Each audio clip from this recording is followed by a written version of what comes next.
A district in our area is already setting their students up for success. Some of these teachers have actually had to go back to school themselves to get a computer science degree in order to do it.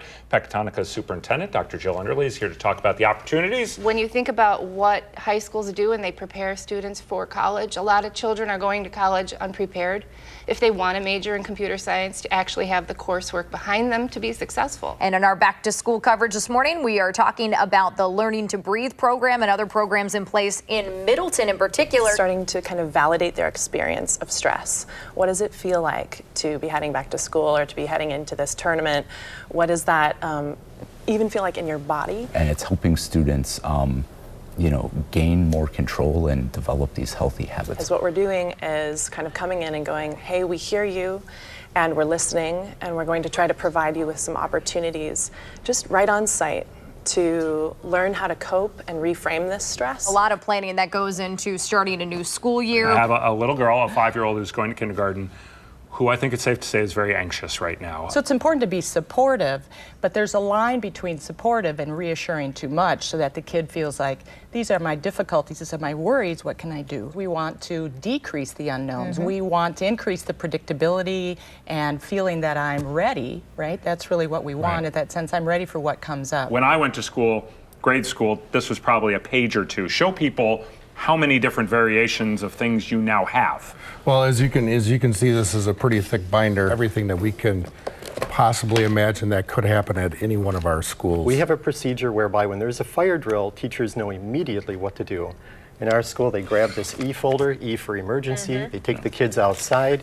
We have office staff spread throughout the school grounds. If a teacher is missing a child, or if they have picked one up on their way out of the building to keep that child safe, they raise this high outside, and within 120 seconds, I can account for 625 students. This is a pretty significant decision. What led to this?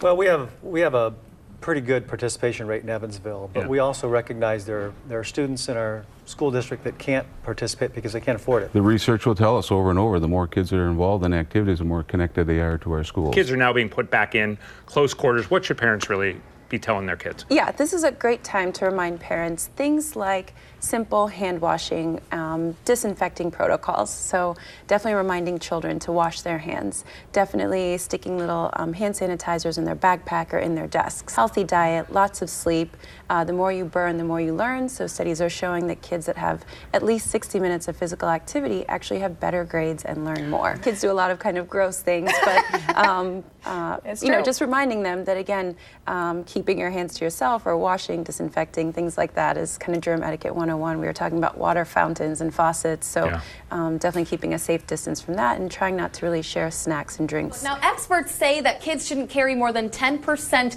of their body weight, and the average textbook, there goes the physics textbook again, weighs 5 pounds. So if you weigh 100 pounds, 2 of these is enough, but most high school students carry more than just 2 textbooks. So joining us again is Lori Tyne Brody. Good morning, She's a UW Eden. physical therapist. Thanks for being here. You bet. That's great. So what's wrong with this backpack? Well, first of all, backpacks come in a variety of sizes. So the first important message is to get a backpack the right size, because the bigger the backpack, the more stuff you'll put in it.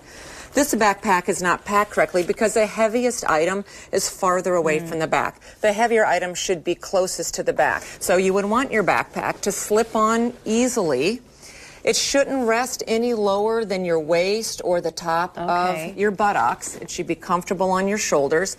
And then if you have a strap like this, it should come across to help take some of the weight off of your back. Backpacks, notebooks, pencils, all things that help kids be successful in school, things they need, but not all families can afford these school supplies each and every year. So the group 100 Black Men of Madison noticed this need in the community a couple of decades ago. 30,000 plus items, backpacks donated. I mean, it is, when you say that figure in Madison over the last 21 years, Dr. Rose, kind of what does that signify to you? It signifies a tremendous amount of community support. The need is so great. There's never enough. These school supply lists are just getting more and more expensive, it seems, every year. More and more expensive and more extensive. The price of not being educated is, of course, higher incarceration rates and poverty. When you look at this, it's just an iPad, Correct. but it works differently for students here at the school. Exactly. The nice thing that Apple has done with all their devices is they've included accessibility, and included is a free screen reader that we can hook with a Braille display via Bluetooth, just like your headsets and all that sort of thing. So as I change things, Note-taking folder. so now it changes these pins on here, and so the student can read everything that's going on in the iPad in Braille. We can also input into Braille as well. And I mentioned something about virtually indestructible. Oh my gosh, that just made me flinch. You don't normally do that with your phone, right? No. Let's see how. Take a look. Still working. This phone is still working, and it's also got no scratches on the screen. Wow. It's going to wake you within a half hour of your wake-up time when you're in the lightest amount of sleep. So you're supposed to feel much more refreshed that way. Superintendent Cheatham's going to be around all morning long answering your questions for the rest of the hour. Live around the world. So you can kind of, oops, hang on, I'm not going to block anybody. I think the most important thing with prevention of bullying is the explicit teaching of social emotional skills, how to problem solve together, how to deal with conflict in the classroom. Can you please explain anything about that referendum? So tonight our school board will be discussing the possibility of a referendum, and this is a referendum unlike a facilities referendum. It's a referendum to raise revenue limits. This question about homework, because it's such a major topic of discussion right now, I really want to provide some consistent guidance on this.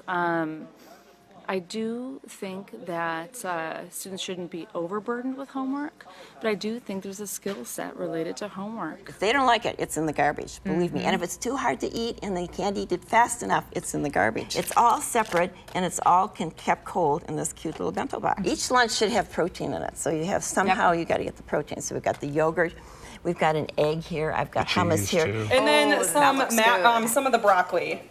Did you cook this before? Or is yes, it's actually frozen, but you can cook fresh too and then chop it up. Either way is totally fine. Okay, so I like this because this adds a protein, so it's gonna kind of fill them up for a little bit. Right, and that's what, whenever I'm planning meals or snacks, I try to do a nice balance of some good carbohydrates like the whole grain waffle with the apples, and then some protein. But this is pretty much done. We just have to pour it into our bowl here. Okay.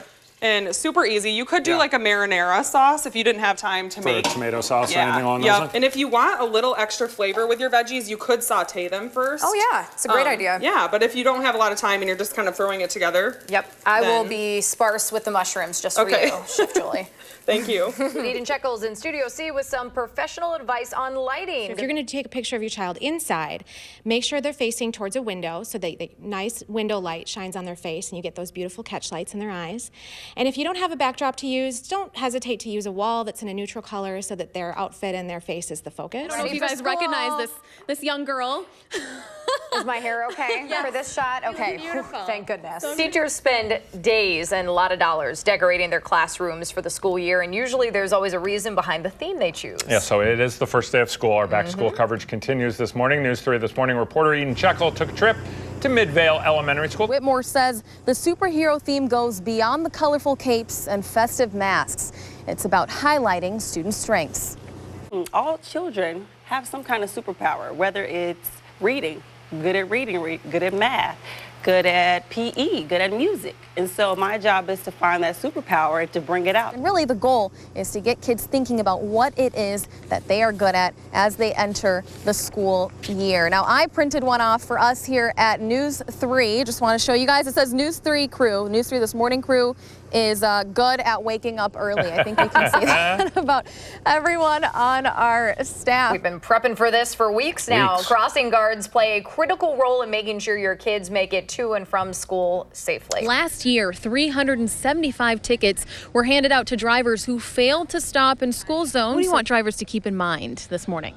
Well, when you see a school zone sign, start to slow down. It's 20 miles per hour when students are present. We have Madison Superintendent Jen Cheatham again with us. Thank you for being here. Thanks for having me. Our district is really embracing the idea of parent and community partnership. It's a major focus for us going into this year in particular. Looking dude, nice haircut. Super good looking dude. There's little me. Probably like 7th grade, Okay. maybe. Okay. With a big old bow in her hair and the sweet collar. She's very excited today. Yes. She's been very, very excited about the first day And of school. she's excited there too. too. Yeah.